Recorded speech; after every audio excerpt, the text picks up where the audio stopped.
Hello, আসসালামু আলাইকুম guys. আজকে তৈরি করতেছি গরুর বট, মানে গরুর যে ভুঁড়ির অংশটা থাকে, এই অংশটা অনেকেই খেতে খুব পছন্দ করেন।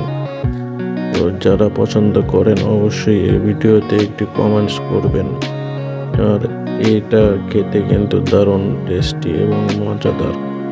এই খাবারটি তৈরি করতে হলে আপনাদেরকে আগে এই গরুর ভুঁড়ি অর্থাৎ বট ভাজি করাটা শিখতে হবে।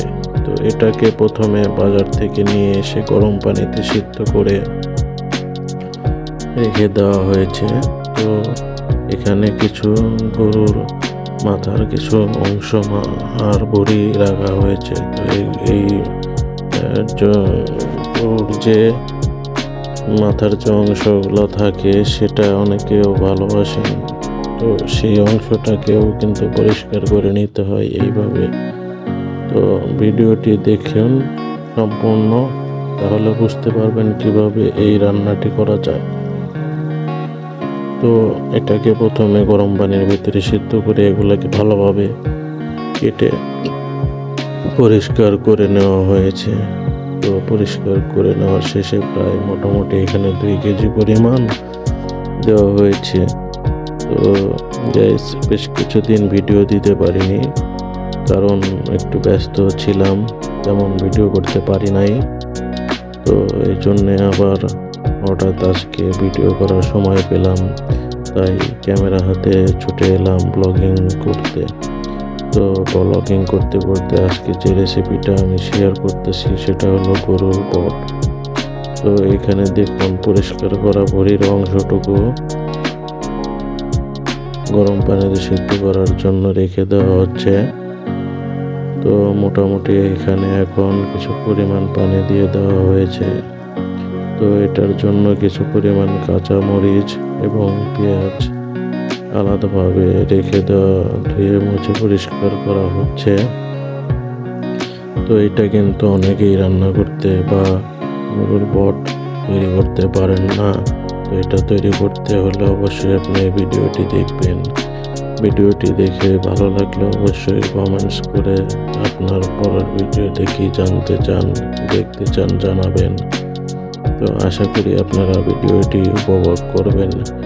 তো আমি সরাসরি চলে যাচ্ছি রান্নার অর্থাৎ তৈরি করার অংশে।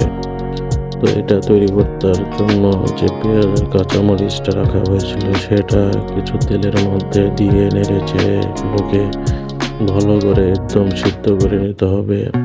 লবণ দিয়ে নিবেন, যার যার স্বাদ মতো হলুদের গুঁড়ো দিয়ে নেবেন। তারপর আদা রসুন পেস্ট দিয়ে দেবেন 1 টেবিল চামচ। তারপর পেঁয়াজ বাটা দিয়ে দেবেন 1 টেবিল চামচ। এইরকম বিভিন্ন ধরনের মশলা দিয়ে সুস্বাদুভাবে তৈরি করে নিতে পারেন। তো তারপরে কিছু পরিমাণ দেওয়া হয়েছে মরিচের গুঁড়া। তো মরিচের গুঁড়া দেওয়ার পরে এইটাকে ভালো করে নেড়ে চেড়ে বেশ কিছুক্ষণ আগুনের তাপে চুলায় রেখে দিয়ে এটাকে একদম সিদ্ধ করে নিয়ে যেতে হবে। তো এখানে আমরা স্পেশাল একটি অংশ রেখেছি, সেটা হলো টমেটো। তো টমেটোটা সবাই দেয় না, তো আমাদের কিছু টমেটো ছিল বাগানে। তো টমেটো আমি বললাম টমেটোগুলো দিতে, কারণ আমি টমেটো অনেক ভালোবাসি। আর টমেটো দিয়ে যে কোনো কিছু খেতে অনেক মজা লাগে, কারণ অনেকেই খাওয়ার সময় সসেস ব্যবহার করে থাকেন। তো তারা চাইলে সসেসের পরিবর্তে সরাসরি টমেটো দিয়ে তৈরি করে নিতে পারেন। তো এখানে কিছু আলু কেটে রাখা হয়েছিল স্লাইস করে। তো এই আলুর স্লাইসটি এর ভেতরে দিয়ে দেওয়া হলো সিদ্ধ করে রাখার জন্য। তো অপরদিকে আমাদের তৈরি করা সিদ্ধ করা সেই বটের অংশটুকু এই পাত্রের ভেতর দিয়ে দেওয়া হলো। তো দিয়ে দেওয়া হচ্ছে। তো আমরা এখানে প্রায় 2 কেজি নিয়েছিলাম, আর 1 কেজি মতো আমরা তৈরি করতেছি।